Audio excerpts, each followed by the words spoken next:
Okay. Hello and welcome back to the Sunday stream. There's General Steve with us. What's up? I can't hear you for some reason. That's not Can you hear me now? Can you hear me now? Hello? Can you hear me? hello. Oh, Steve, you're muted. Yeah, hold. Hello? Can you hear me? Still can't hear you. That's not great. What the fuck?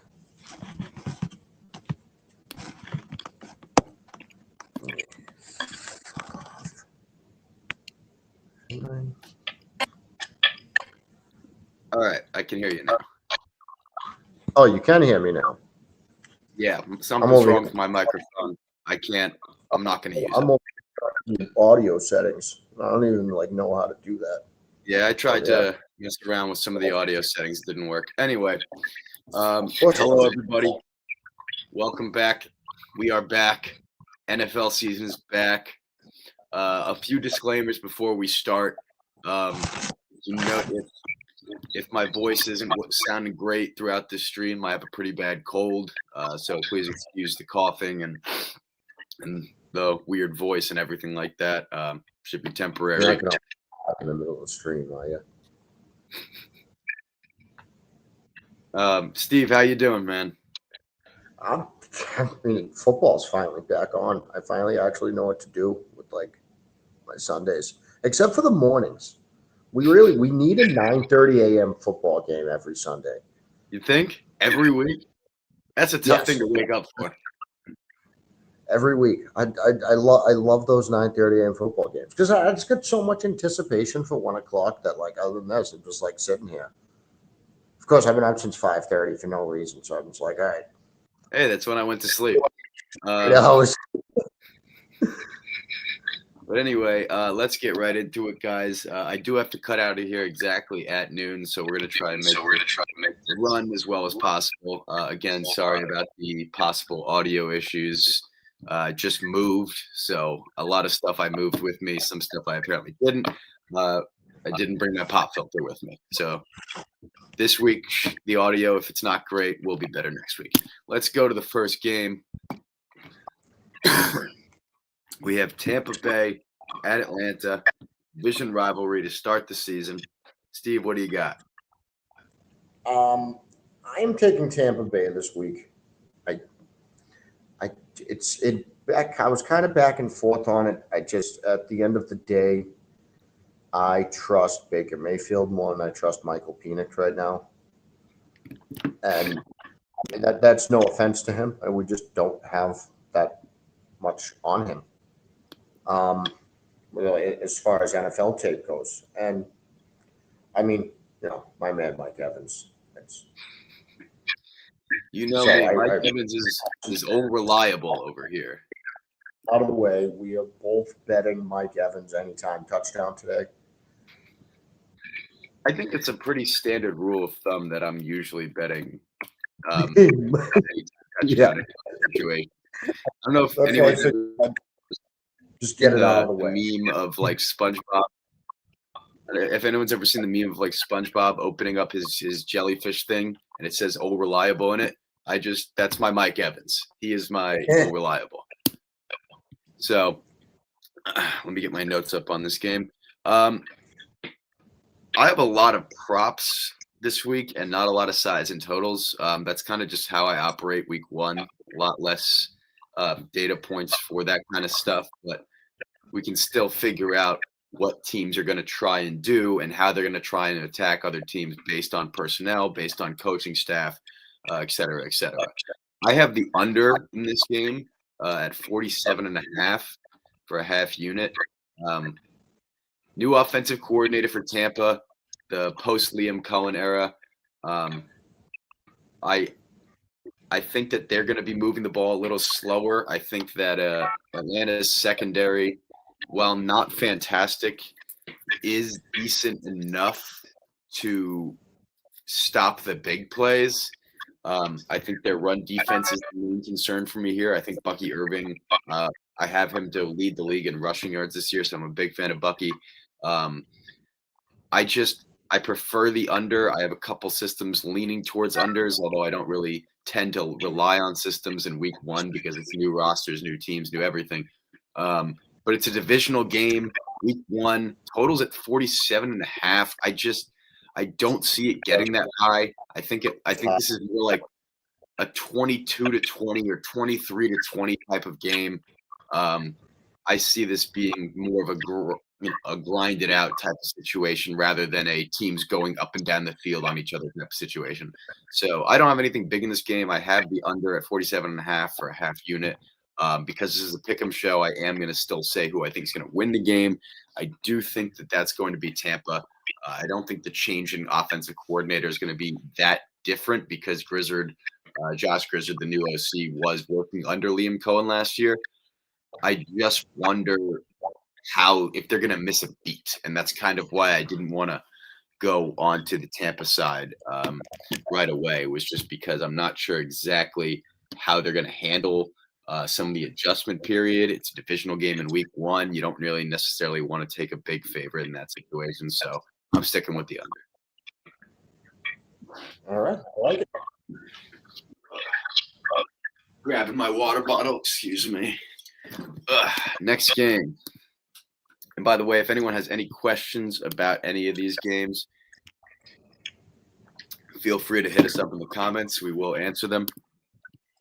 Miami at Indianapolis, the barn burner of the weekend.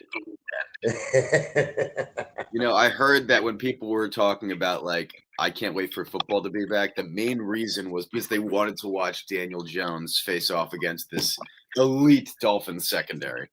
But no, in all honesty, this is not a game that I think Daniel Jones though against what? Daniel Jones, Josh Downs against a terrible Dolphins secondary. Listen, I'm a big fan of Josh Downs this year. He's on one of my fantasy teams. Josh Downs, DFS gem. Well, he was. His value's yeah, I don't know about now. Be a DFS gem in a year or two. So the angle I wanted to take on this game is looking at the running attack. For obvious reasons, maybe I don't really want to look at the passing attack for either side here. Don't really know what the plan for Daniel Jones is going to be throwing the ball. I don't know how many times he's going to throw the ball. I don't know what system he's going to be throwing the ball in. So not necessarily trying to make my bread for the day on Daniel Jones, but the angle I have found here, Miami last year allowed 6.2 yards per attempt on power runs, which is bad. Jonathan Taylor last year had 17% of his carries as power runs, which is pretty abnormally high for such a, I don't want to say an outdated scheme, but power runs are no longer, everyone likes to run the inside-outside zones. Jonathan Taylor on those power runs last year averaged 7.6 yards a carry. I think he's going to be incredibly involved in this game because I think that they're going to want to kind of ease Daniel Jones into things. I don't think they're going to want to throw all the pressure on him right away. Jonathan Taylor was 5th in yards after contact in power runs last year in gap concepts and 8th in yards per carry. The only concern I have here is that Miami did add rookie Kenneth Grant on the defensive line. He is a good run stuffer. So if that's what brings me down here, so be it. But I have Jonathan Taylor to have 100+ rushing plus receiving yards at plus 102 from FanDuel for 0.75 units. Jonathan Taylor anytime touchdown minus 140, and Jonathan Taylor first touchdown. I think the game plan is going through him. I think that Miami has a clear weakness when it comes to power runs, and I don't see why the Colts would not exploit that when that's something that they've been doing for the last year or so. And because it's a pick'em show, I say this again, I am going to go with the Colts here in one of the more disgusting games you'll ever watch if you, for some reason, choose to watch it. Call it something like 20-19. My flex today. I think he's going to have a very good game. Yeah, something like 20-19 in like a really gross game, like the game ends on a turnover or something, like not something that It's, You want to go back well, like, and watch. it's not going to be like a cool turnover. Yeah, it's going to be like a, tipped 3 Yeah. times in the air or fumbled snap exchange, something ridiculous. This is not going to be a normal game of football. Yeah, yeah. So if that's what you're into, by all means, go right on ahead. If you Probably want- not going to be the game that I but- partake in, but we will look for the highlights on Red Zone. Yes. All right. Carolina at Jacksonville. One of my favorite plays of the day is in this game. I'm letting you go first because I am so back and forth on this game. Take it away. Oh, you said you want me to go first? Well, yeah. The only thing I can say right now is that I do not want to bet on Jacksonville, but I have a weird gut feeling about Carolina. Interesting. I don't know why. When I look, I'm probably dead wrong. I just had a gut. I don't even know if I'm going to play it. I'm not betting on Jacksonville, and All right. but I might put Carolina into a parlay because I just don't trust Jacksonville. They're the Jaguars. This is the first game of the season that Steve and I are disagreeing on. I have the Jacksonville Jaguars minus 3.5 for 0.75 units, although that's not at all my favorite play in this game. First of all, the Panthers are missing Ike Ekwonu. It's a tough player to be missing in week 1, a starting tackle with an appendix injury. To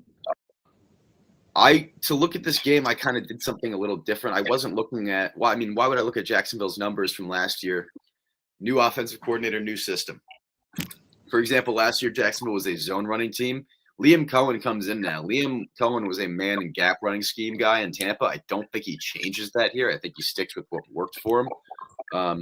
So looking at the run game, Carolina, awful run defense last year, allowed the second most rush TDs per game. And they made some additions to the defensive line, Ashawn Robinson, Tershawn Wharton, Patrick Jones. But Ashawn Robinson's a good run defender. But besides that, they didn't really help out their defensive line in terms of run defense much. Bigsby is a better runner. Tank Bigsby is a better runner than Travis Etienne in gap concepts. While Etienne might be a better zone runner, Bigsby is a better gap runner, which makes him a better fit for this scheme.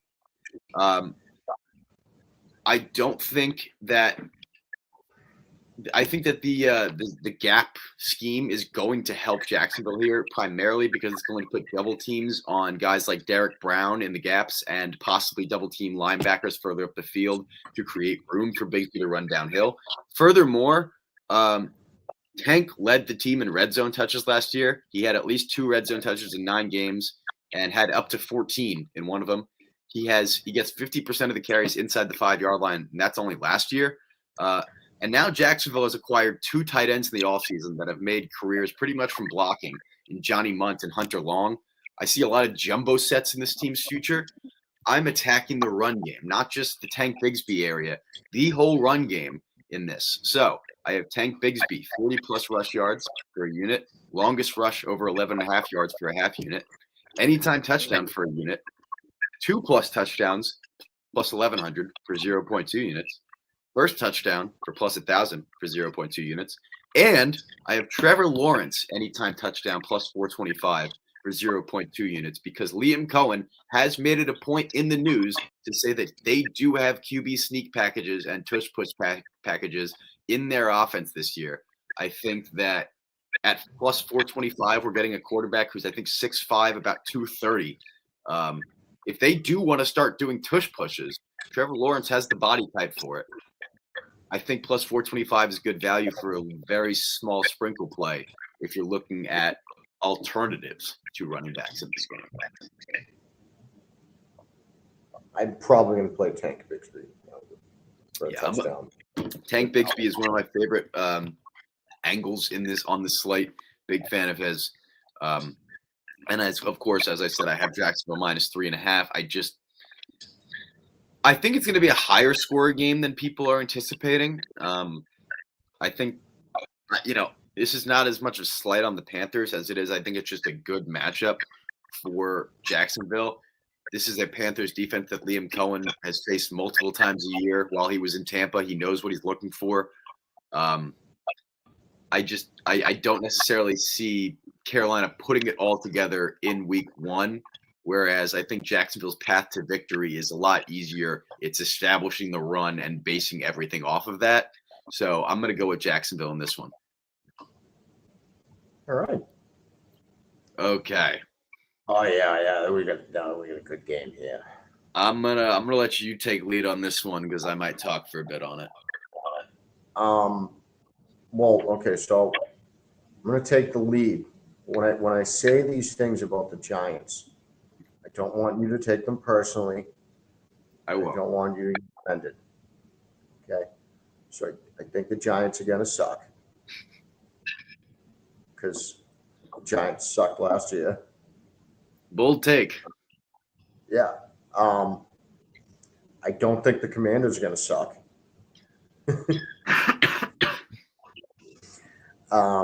Giants are terrible on defense last year. I think Jaden Daniels is going to have a big game. Of course, he is my fantasy quarterback, so a little biased there, maybe.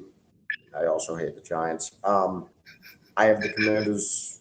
I have the Commanders winning this game. I like Deebo Samuel today. I haven't exactly looked at the props yet, but I have a feeling Deebo is going to be pretty good in this Washington offense. Everyone's going to be looking at McLaurin after last year with the contract. I feel like Deebo will get more of those you know what I mean. Yeah. McLaurin's going to get more of the coverage. And Deebo's going to get less of coverage. I think he's going to be able to get some good separation. I haven't, like I said, I haven't exactly looked at his props yet for this game, but Deebo I am starting him in DFS. He had very, very good value in that this morning. I think he might have a good game. Yeah, I think Deebo has been undervalued just going into this season overall. I almost completely forgot he was on Washington until a few days ago. I was like, holy shit, that's right. Here's the thing. Deebo excelled at his best when he was in San Francisco, and they ran a lot of pre-snap motion for him. I don't know if you've looked at the numbers. Cliff Kingsbury ran pre-snap motion on an absurd amount of plays last season. That is the role that they're going to slide Deebo into. He's going to be moving before the snap pretty much. I don't want to overestimate, but I'd say around 70% of the time. Kingsbury ran so much motion before the snap last year. I don't see that changing now that they've added a guy who is really good at excelling off of pre-snap motion. So I do really like Deebo Samuel, especially against our trash secondary. I'm not going to go off too much of a tangent here. Okay. But the Giants secondary, I've been begging for them to fix it for about 3 seasons. Every year we end up coming into it with Deonte Banks and Cordell Flott. It's just not going to get the job done. I have the Giants going 6-11 this year, so it's not like I have them doing fantastic. But it is pretty generous. The Giants are also – Andrew Thomas is doubtful today. Can't overestimate how much that man needs the Giants' offensive line. He is pretty much the only stable factor, and he protects the blind side, which is big for Russell Wilson. So I'm not going to be taking the Giants in this game. I'm not going to be taking the Commanders either. I'm very low on the Commanders this season. I have under 8.5 wins in the regular season, and part of it is because their secondary isn't great. Another part of it is because they're the oldest team in the NFL. Another part of it is because teams have a year of film on Jaden Daniels now. My point here is I'm looking at props.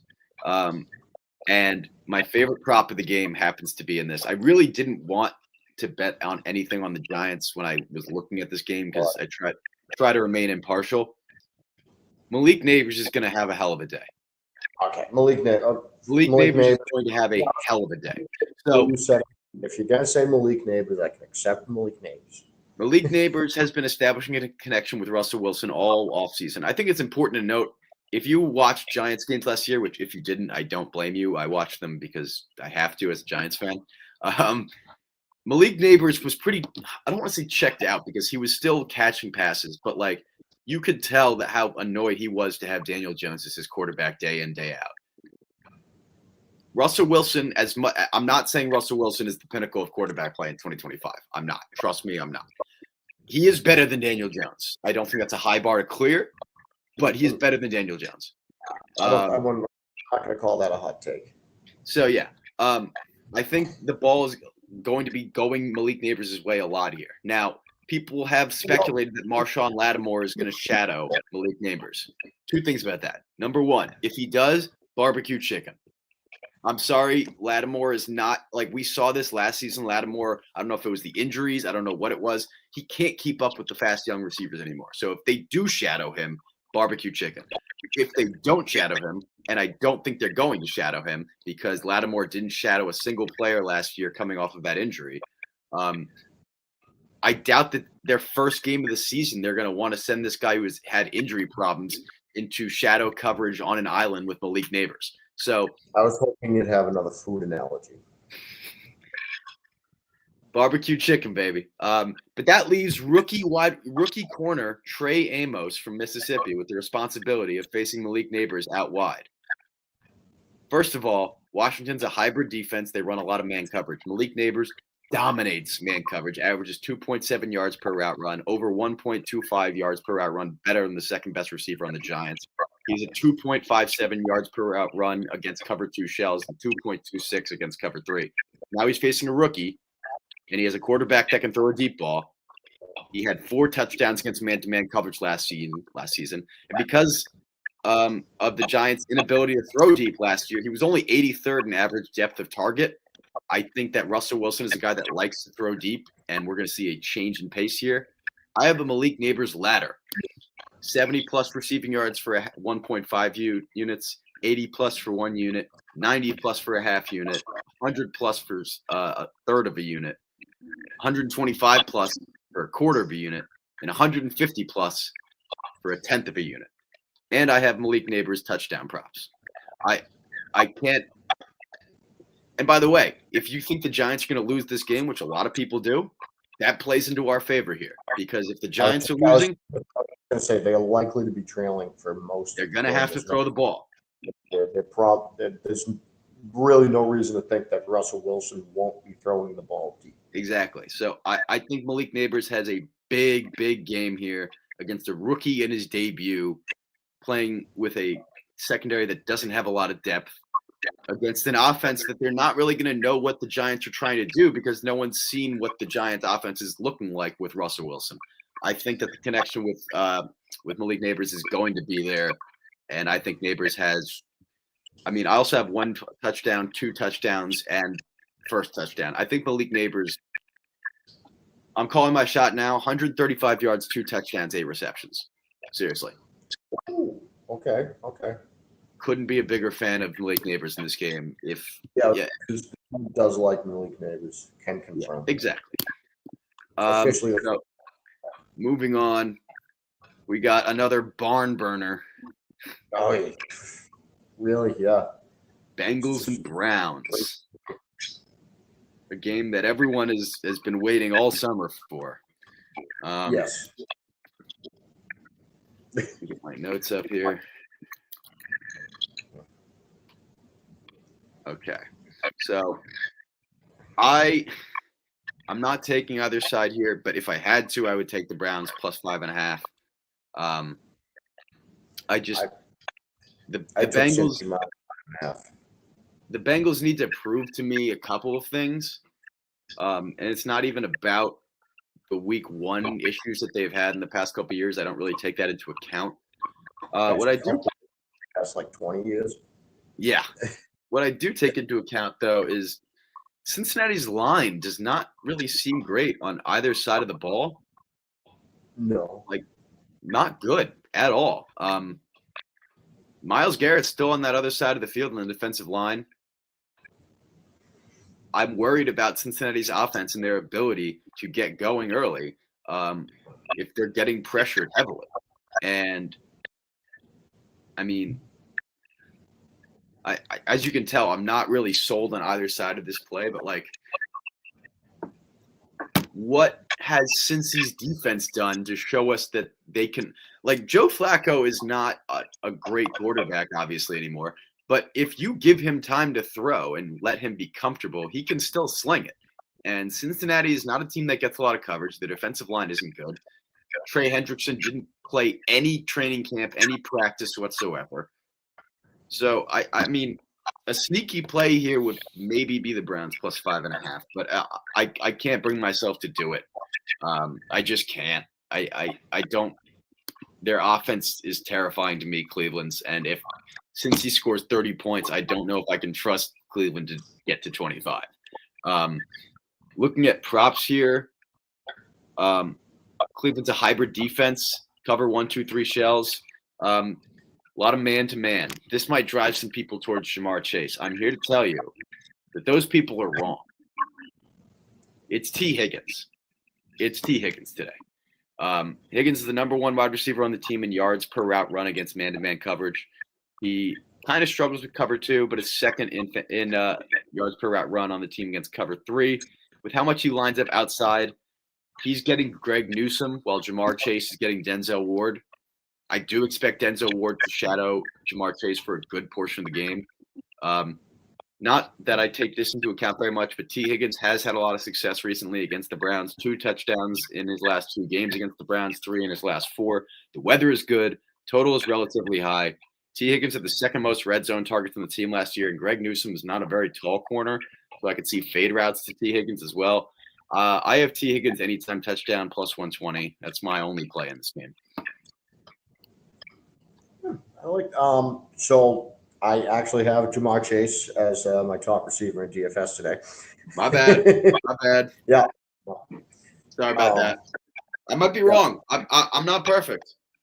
Listen, to be honest, though, part of it is week 1 DFS. You don't really know. You kind of sometimes you just got to go with like the highest value guys in that week for some of your positions. The only thing I know about DFS is this week is that one of my 4 Millie Maker contest entries will be winning the $1 million. Besides that, not really sure where the rest goes. But and I do have David Njoku in my week long fantasy. You know, that's someone I was looking at that I couldn't bring myself to do it because I'm not sure what the connection's like with Flacco. But I do like David Njoku in this game. I think they're going to try to exploit Cincinnati up the middle. When I drafted him in fantasy, I was stuck between the decision of him or Kyle Pitts. And I could not do Kyle Pitts again. Dude, Kyle Pitts is a legend. What are you talking about? Oh, he's going to have a great year because I didn't draft him. This is the year. Oh, man. If this is the year for Kyle Pitts, that would honestly be hilarious. I can't even lie. Yeah, it's not a fantasy team. It's going to do great. I think that David Njoku is one of those guys that, like, he could have 5 for 65 and a touchdown today. And that wouldn't surprise me really in the slightest. I grab him in DFS today as well. His value is what's his price like on Daily Fantasy? I think he was like 5,700 this morning when I grabbed him. A little higher than I was hoping, honestly. But anyway, it was actually let's move on. Today. Let's move on to a game that you might have a lot to say about. Take it away, my friend. All right. Okay. So, by the way, the person who I'm talking about right now is going to know I'm talking about him. But I had someone say that this is a Raiders revenge game to me today. For what? Is this a Raiders revenge game or a Josh McDaniels revenge game? Well, not only that. So the Raiders want revenge on Josh for the Raiders firing Josh McDaniels. I hate to bring this up, but I think the Patriots might want revenge for that lateral game. Yeah. Jacoby Myers, the God damn it! You didn't have to bring that up. I'm sorry to bring it up. I shouldn't have brought it up. We could have been in the playoffs. I don't know. I shouldn't have brought that game up. That's on me. Been watching that play. Anyway, listen, last year going on the Patriots season, and I'm sure we have tape of me saying it, I had absolutely zero expectations for the Patriots. You know that. I predicted them to suck. I predicted that Gerard Mayer was an absolute moron who had no idea what he was doing. And I was right. Not that was a hot take. Just he was an idiot. Obviously they have a way better coaching staff with Vrabel and McDaniels.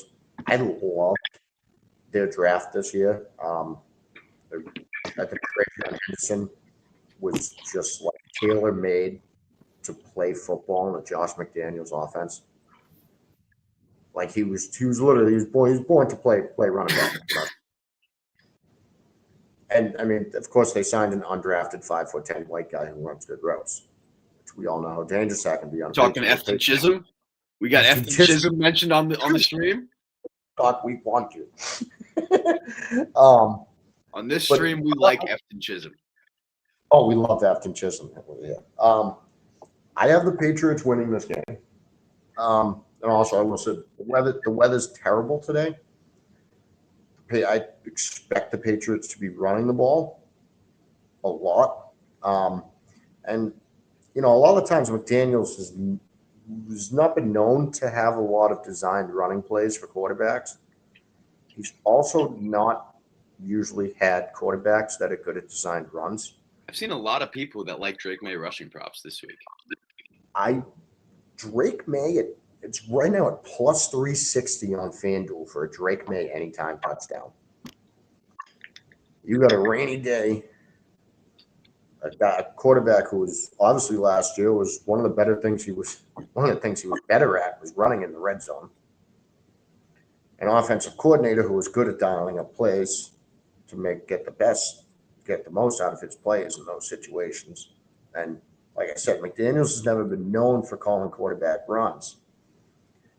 He's never really had a guy like that who can run, except for when he had Cam Newton, who couldn't do anything but kind of run. Yeah, I mean, his shoulder was messed up by that point. It was terrible. I mean, he was throwing bounce passes.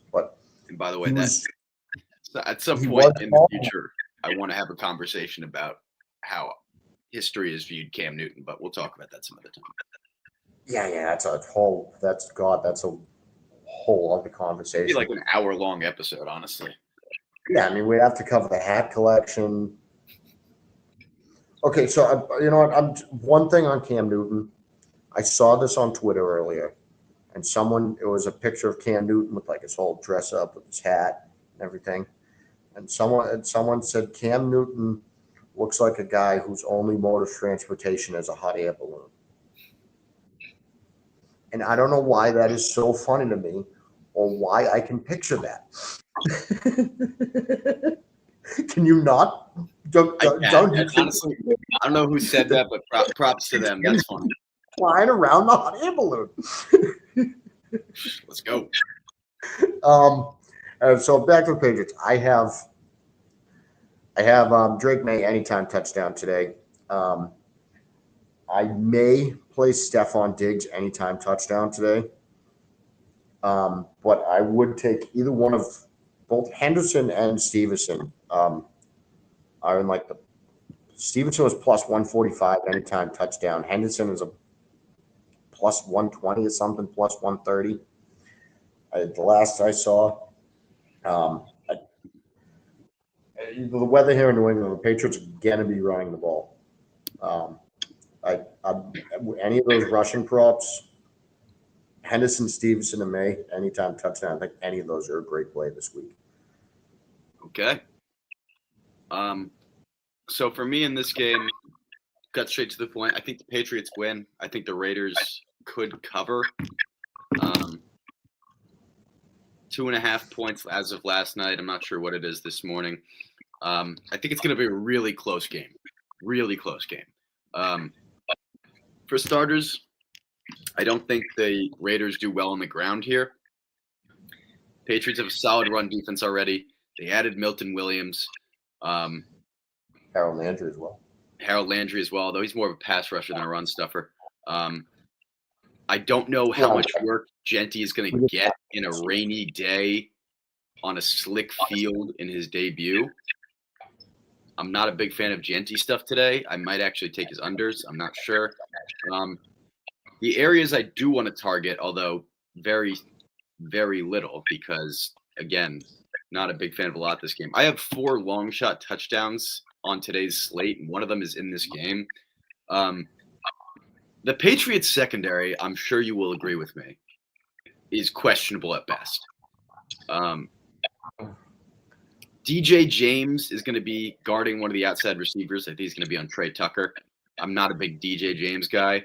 Trey Tucker is a speedy receiver, can get downfield quickly. The safeties are not fantastic for the Patriots. The Patriots allowed the 10th most targets to outside receivers and allowed over 10 yards of reception to outside receivers last year. Looking at Trey Tucker. What? Christian Gonzalez is out today too. I know. And by the way, for those who know me with my scouting stuff, Christian Gonzalez was one of my favorite prospects of like the last 5 years. If Christian Gonzalez is playing, I don't make this bet. I want to make that clear. Christian Gonzalez changes everything about this defense and cannot overstate how important he is to the secondary. But Geno didn't target a lot of tight ends last year, so even though the Patriots allowed a lot of inline targets, I don't think Michael Mayer is the guy to go to, and Brock Bowers lines up in the slot. Patriots are a hybrid defense. Geno is very good against man-to-man. Trey Tucker's 3rd on the team against man-to-man and 3rd in yards per route run. I like Trey Tucker plus 600 anytime touchdown for a quarter unit. That's really it. I think the Patriots' money line is also a decent value, depending on if it's moved going into this morning or not. Looking at the Raiders, like, not only do I not think they're going to be able to run the ball fantastic, but Geno Smith, I hate using these stats because, there's so much more that goes into a matchup than just, where you're playing. But the stats on Geno Smith playing indoors versus outdoors, alarming stuff. And now he's playing in bad weather in New England. I think this is going to be another grimy, low-scoring game.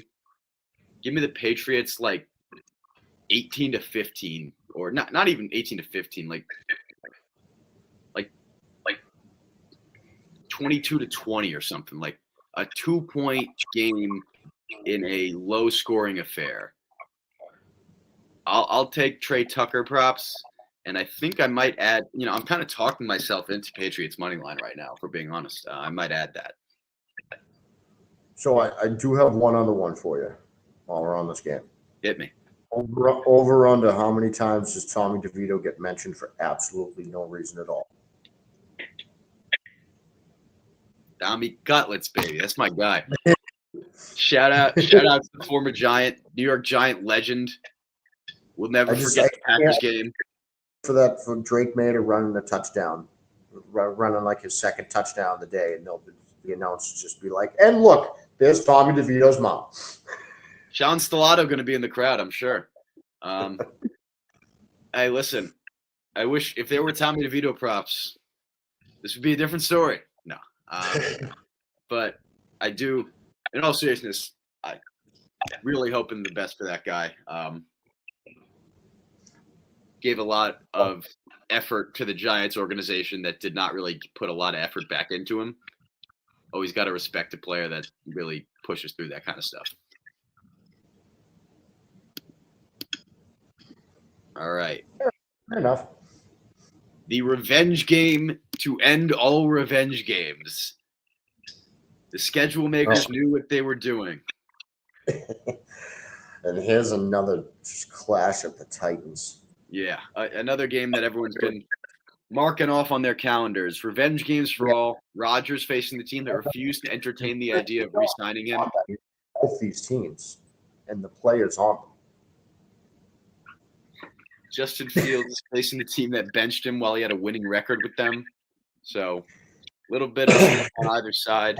Well, Like if it was like I didn't know if it was possible for me to like the Steelers any less than I did. And then they went out and signed Aaron Rodgers as their quarterback, and it's like, wow. You a DK Metcalf fan? No. Can't get anything going. No. The only thing I will say is that I think the Jets suck. I think the Jets' offensive line sucks. Don't think that's a hot take. And the Steelers pretty good at getting after the quarterback. I'm going to take. I have Pittsburgh money line in this game. I think they could win a grinded out ugly game because the Jets suck. Jets suck. To my fellow New Yorkers watching the stream who are Jets fans, sorry. I know my buddy, my roommate, my best friend is watching this probably, and he's a Jets fan. Sorry, buddy. Oh. All right. To be fair, don't Jets fans all know this and accept this? Oh, he knows this, but it's probably annoying to hear right before week one.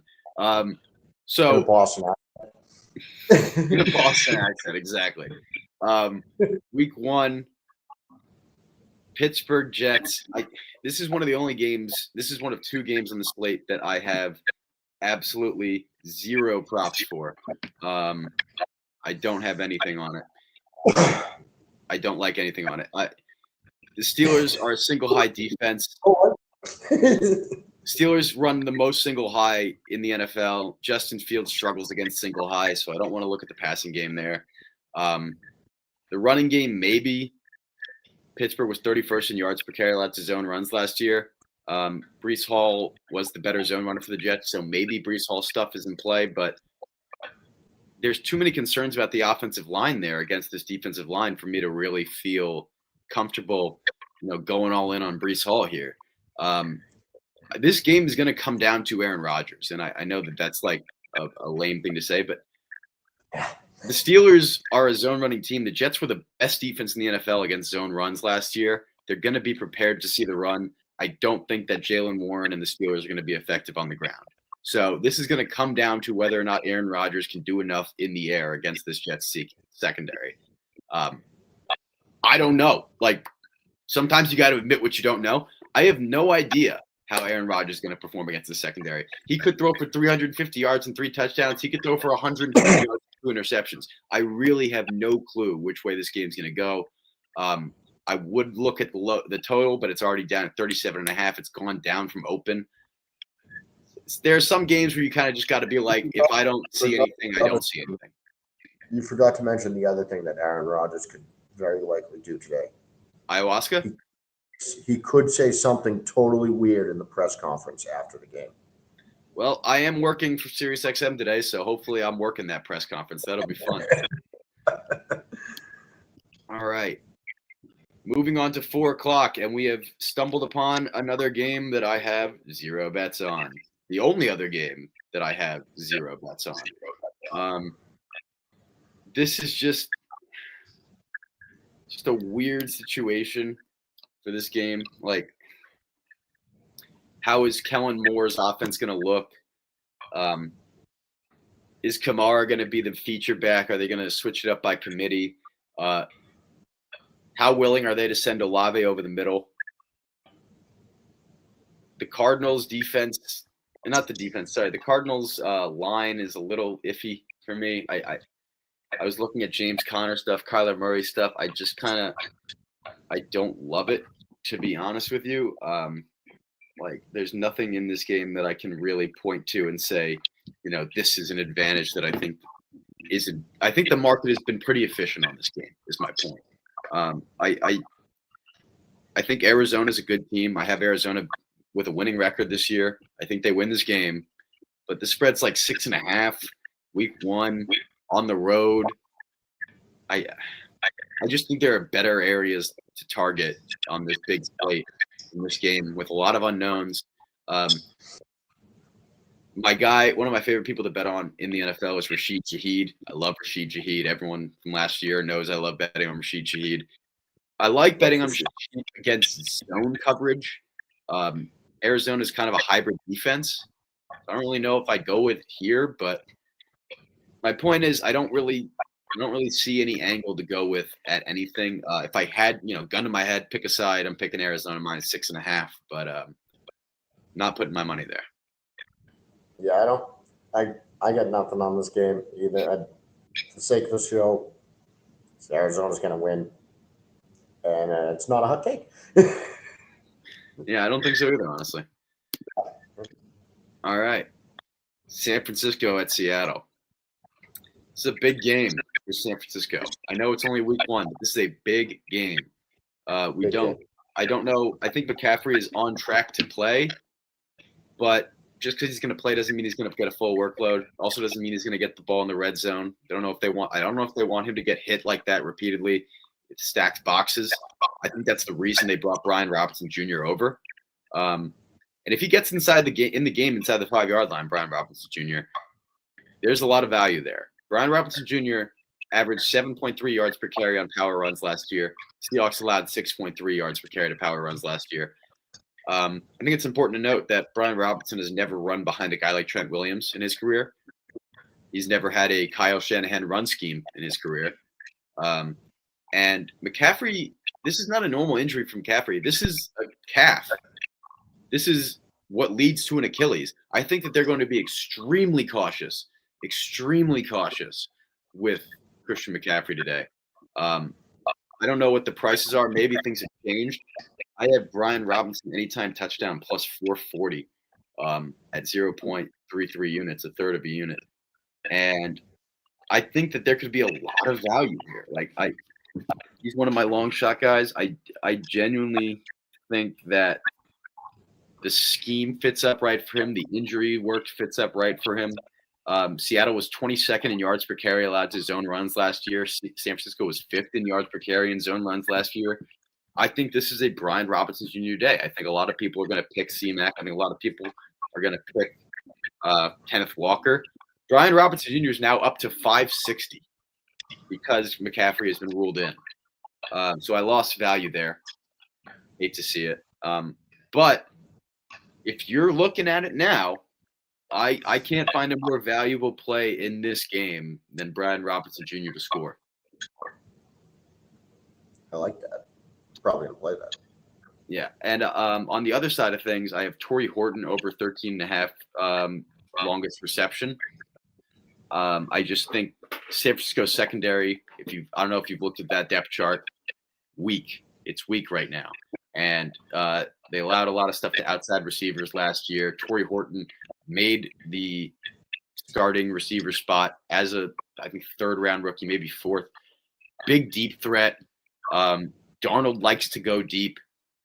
I don't see a scenario where they don't, Darnold isn't trying to get the ball at least 15 plus yards upfield to the guy they drafted to be a deep threat, and is starting against a questionable corner. I don't know. I don't remember who's guarding him. But yeah, he's obviously not very good then.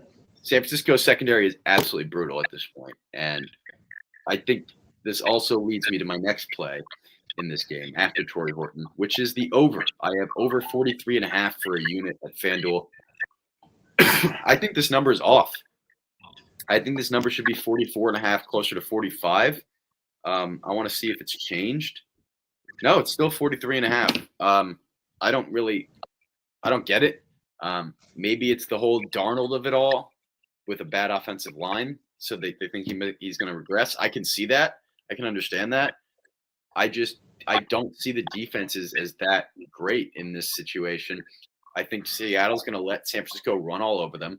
I think San Francisco is going to let up a lot of big pass plays with their crappy secondary and new weapons on the field for the Seahawks. The dual running back threat concerns me. Kenneth Walker, Zach Charbonnet, I think those guys are going to be used well. I don't know why this game is at such a low total. I understand it's in Seattle. The weather's not fantastic, but it's not going to be raining too much. Darnold also, a sneaky part of this. Darnold knows this San Francisco defense. Sam Darnold was the backup quarterback for the 49ers 2 years ago. I don't know how much people know about backup quarterbacks, but in practice, the backup quarterback often goes against the starters when they're training the starting defense for things. Sam Darnold has seen these players before, has seen this scheme before. Now, that comes with a trade-off. That means they've seen him before, too. They know what he likes to do as well. But the difference here is Darnold had an outlier season last year. And that outlier season forces you to take other aspects of his game into account that may not be as prevalent in his new role. It makes it harder to judge exactly how Seattle's going to use him because we haven't seen how Seattle's going to use him yet. You know, he's got some legs, too. Are they going to use him as a mobile quarterback? Are they going to keep him in the pocket? Are they going to run more short and intermediate routes to avoid pressure from the offensive line falling apart? Or are they going to let him throw it deep like he loves to? There's a lot of questions here that usually you'd have answers to with a quarterback that knows the defense and the defense that knows the quarterback, but we don't have those answers here. I like the over.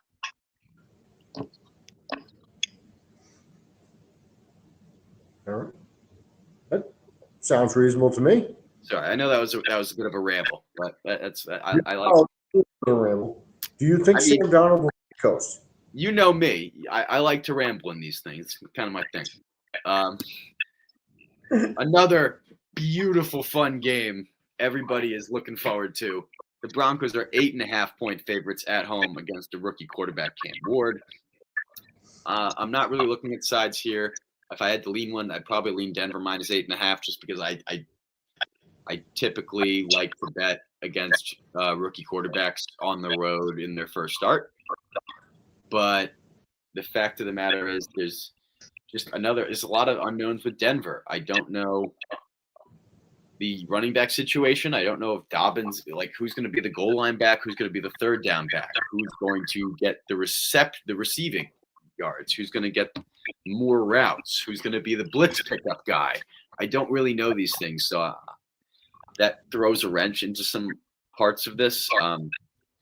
The part I do like, and this is my second long shot touchdown, Denver is a team that likes multiple tight end sets. Tennessee is a team that struggles against players that line up in line, a.k.a. tight ends.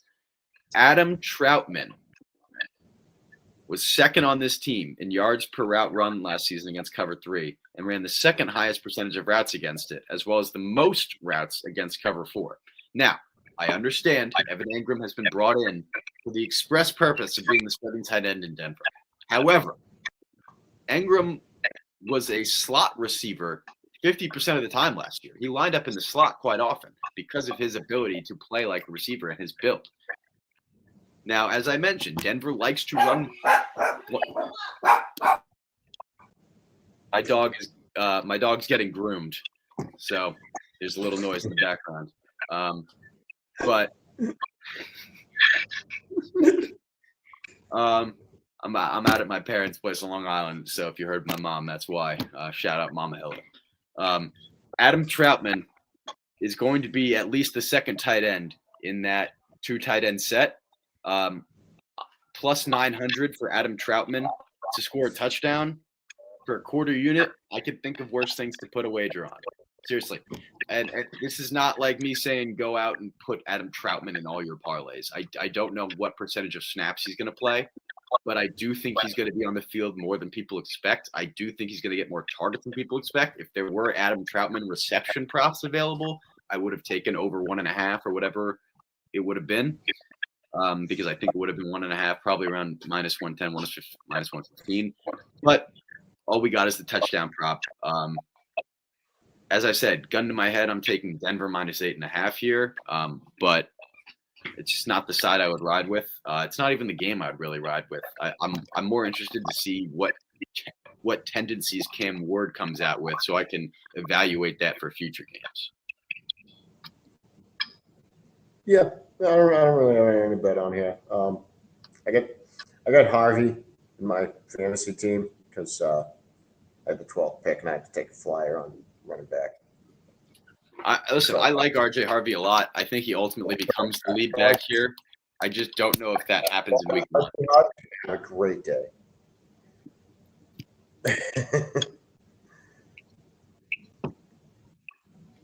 All right, now an actual good game. Yes, I was just going to say we actually have a good game.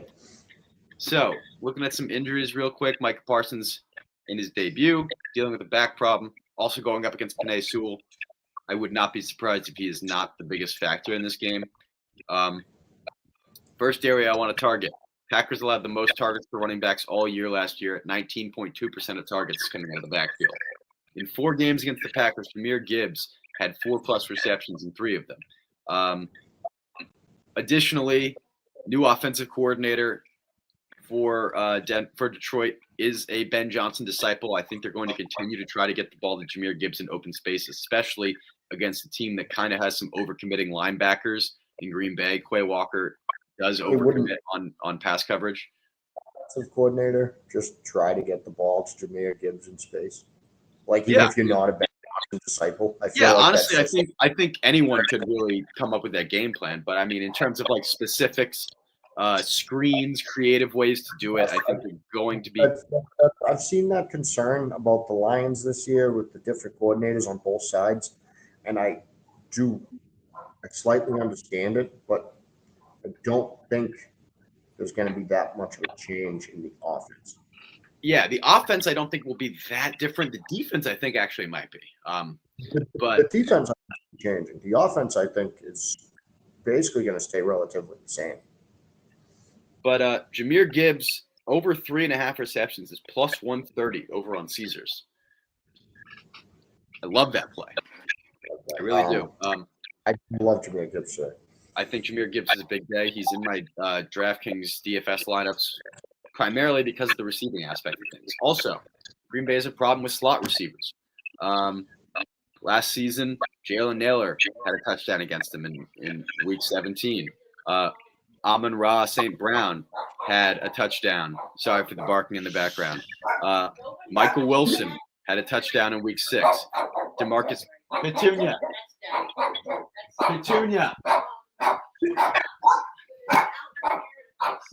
It's my first live stream with Petunia. Petunia, stop. Anyway, I'm just going to try to power through this. St. Brown is expected to take on a bigger role with this offensive coordinator. Apparently, he is more of a focal point of this offense. He's matched up against a second-year player in the slot in Javon Bullard. This is hectic as hell. Petunia. Go upstairs. Go upstairs. Jesus. Okay.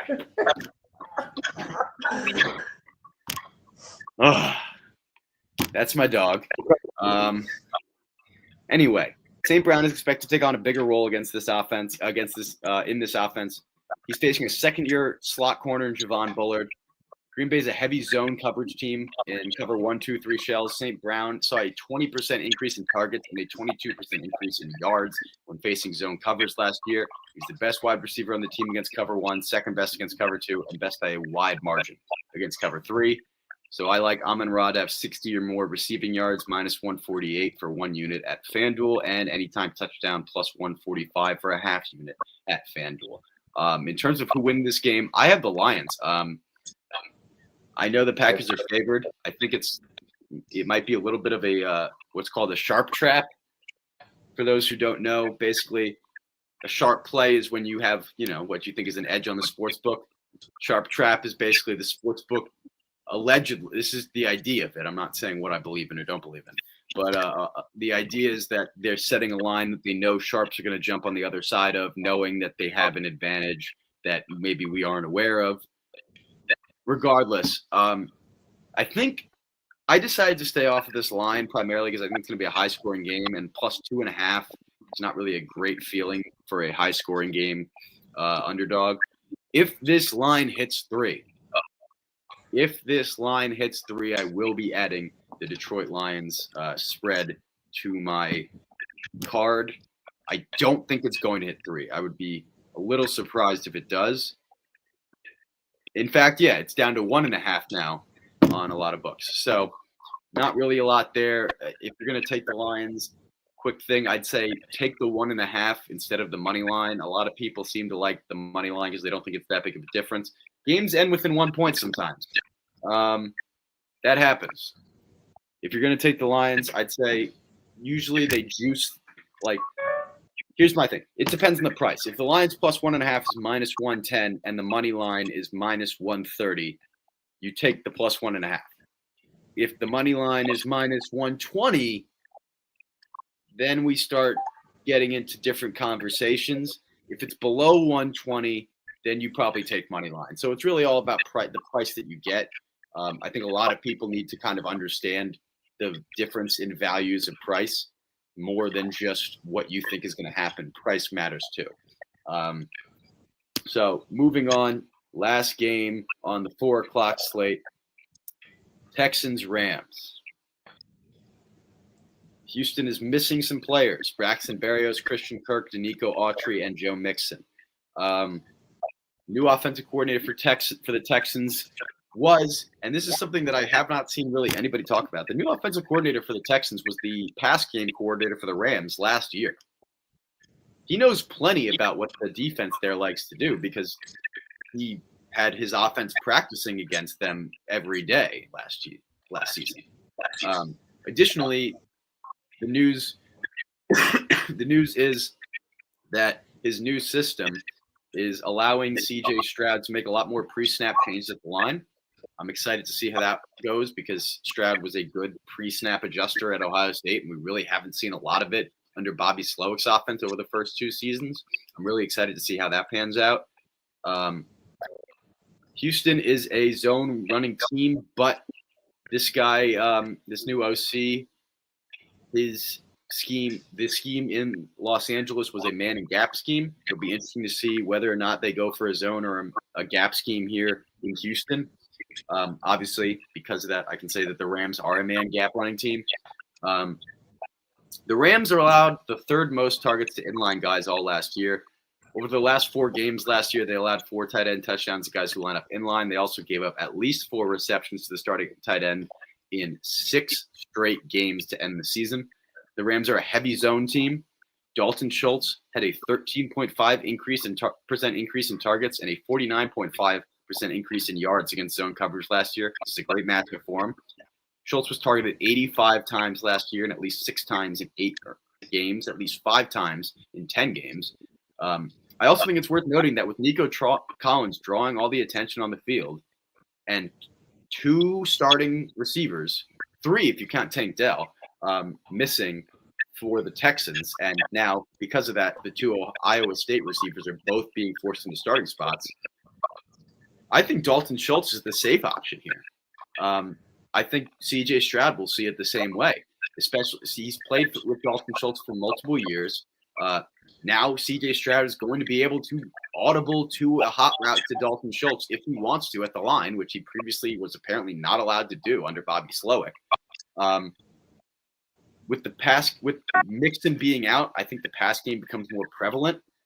I really like Dalton Schultz in this game. I think he's mispriced. I have over 2.5 receptions for a unit at minus 155. I have over 3.5 receptions plus 154 for a half unit. I have anytime touchdown plus 330 for a third of a unit. And I additionally have Puka Nacua, anytime touchdown plus 160 for a half unit. His proficiency versus these coverages that Houston runs is really up there. Houston allows the 8th most targets to outside receivers. And because I like Houston in this game, I have Houston plus 3.5 at ESPN bet. I think the Rams are going to be losing for at least a portion of this game, and they're going to have to throw the ball. So I like Puka to get into the end zone. I think I'm really high on Houston's run defense, which is another one of the reasons why I'm so invested in the passing game here instead of the run game. For the Rams, I mean, Kyron Williams could have a good game, but that defensive line for Houston is strong, and it packs a punch up the middle. I prefer to target the outsides here, even though Derek Stingley and Kamari Lassiter are good corners. The zone coverage should still allow Puka to get free a couple times. I was thinking of playing the Puka touchdown as well. I like the odds on that. And I do like Houston to win this game as well. I was thinking about taking the Houston money lines at plus 140 on FanDuel. I like that number for Houston to win. Yeah, the Texans money line is definitely a play I'm looking at as if I want to do an underdog thing. I think this line is just wrong. I think it should be closer to plus 2, maybe 2.5. 3.5 was. I saw 3.5 last night and was honestly kind of stunned. Let alone all the questions about Matt Stafford's health. That's what I was going to say. There's a lot of questions to me with the Rams between Stafford and Adams, and how good they're actually going to. We're talking about a quarterback they bought a $170,000 trailer that they bring to every practice. That's like a holistic healing device that Matt Stafford lies down in after every practice. You don't do that if everything's okay. No. You don't buy a $170,000 trailer that's built for holistic healing through sunlight if traditional medicine is working on your guy. You don't do that. Do you not know about this? No, I know. I know about this. Yeah. I was just making a joke. I was just saying I got one. I lie down and it work. I set it up outside the job sites. Lie down and it work. Yeah, I got 3 holistic healing chambers in my backyard. It seems like since he started practicing, everyone's just kind of gone away from the Stafford thing. Personally, I feel like a guy with a spine injury who's been sacked over 500 times in his career and is using holistic healing devices is not out of the woods. Call me a hater if you want. I really like Matt Stafford. I hope he's okay, but I don't understand really anything about this line. How it's outside of a field goal margin is pretty beyond me. Yeah, I did not. I thought the numbers looked weird there. I have too many questions about the Rams. I'm in a weekly pick 'em pool anyway, where I got to give picks. So I went Houston on this one. All right. The last game that I really have research for here, Baltimore Buffalo. As a lot of people know, I like to do my Minnesota. I like to do my Monday night stuff later on in the night on Sunday. I also do I add a lot of Sunday night plays later on. I think Buffalo is going to win this game, and I don't think it's because they're more talented or better than Baltimore at all. Actually, I think Baltimore is the better team, but Baltimore is missing Isaiah Likely. Baltimore is also missing someone on the offensive line. I don't remember who. But that's going to Baltimore is a team that really likes to run jumbo tight end sets. It's a big loss to not have Isaiah Likely in your first game. You're going on the road. Obviously, there's the revenge factor everyone's talking about. Baltimore wants to get back at Buffalo. I'm sure they do. But let's not take away from the fact that Buffalo's at home. Buffalo probably is not happy with the way their season ended last year and probably wants to come out strong. Buffalo has multiple guys who were rookies last year who are now taking prominent roles in their second season, Keon Coleman being the main one, in my opinion. They added Josh Palmer to the receiving core. I think he's going to work well with Josh Allen. Obviously, I haven't put out any of the full plays for this game yet, so I'm not going to go crazy on analysis that I haven't fully done yet. But my early lean here is to go with Buffalo. Yeah, I was back and forth on this one. This is really just a battle of two teams. This is another battle of two teams I don't like. I guess I could lean Buffalo. That's really, like I said, I haven't done much research. I was pretty back and forth on this game. All right. So we can go over the Monday night game, but again, I don't really have too much on it. I want to instead spend the last 5 minutes going. I said on Twitter that I've been saving up bonus bets from No Sweat Bets to use on touchdown parlays for week 1. And that I have done. I have a $50 bonus bet, a 20. One second.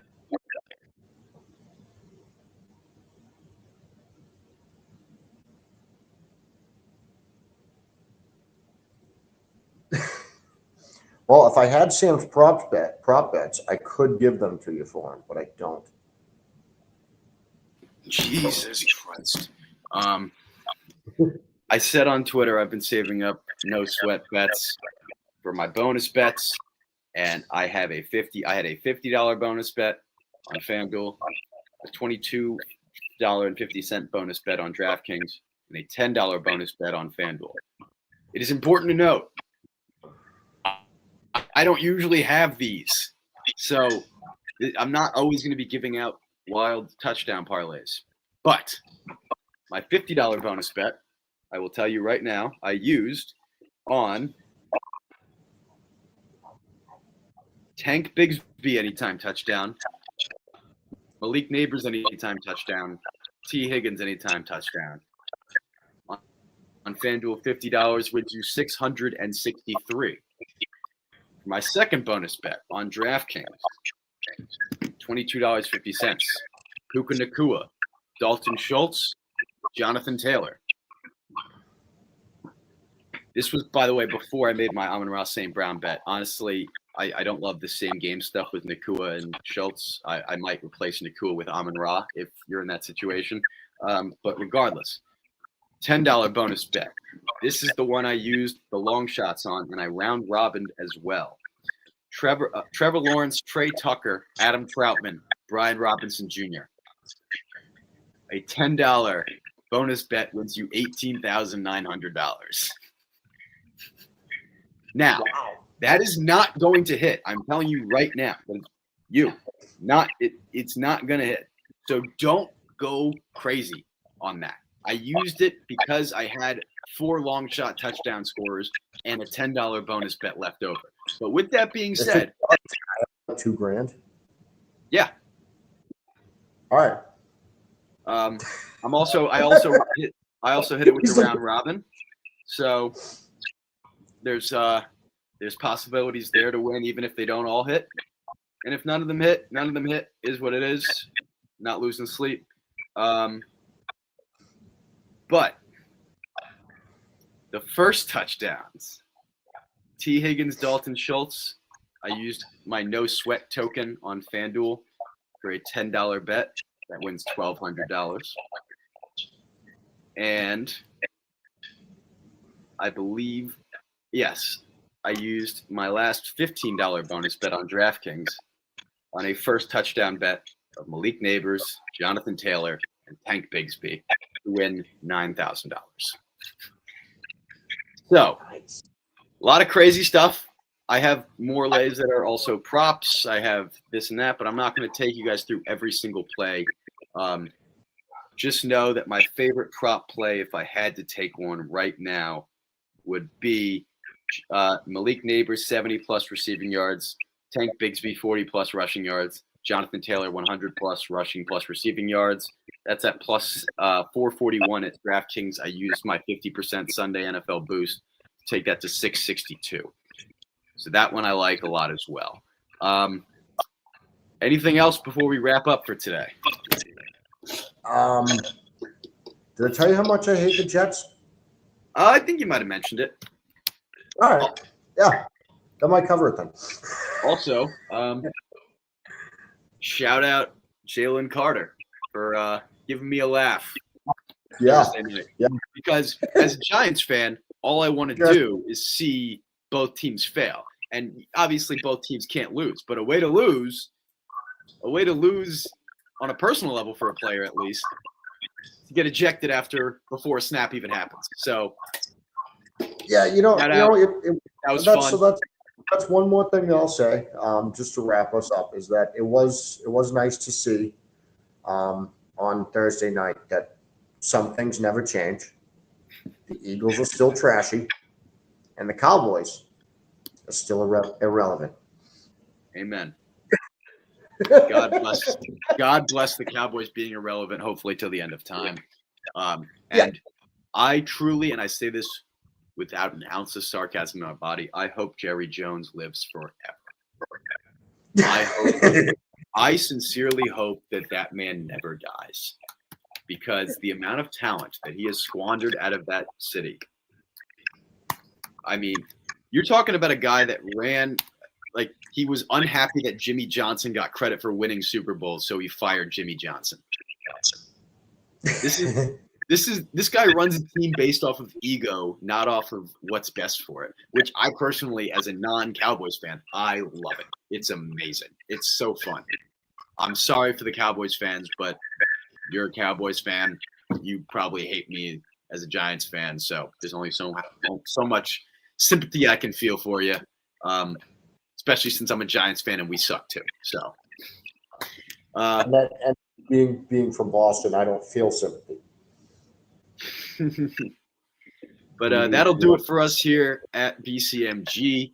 Thank you guys for tuning into the Sunday stream. We have 31 people in here right now. I'm not sure how many people we've had in overall, but that's a pretty solid number.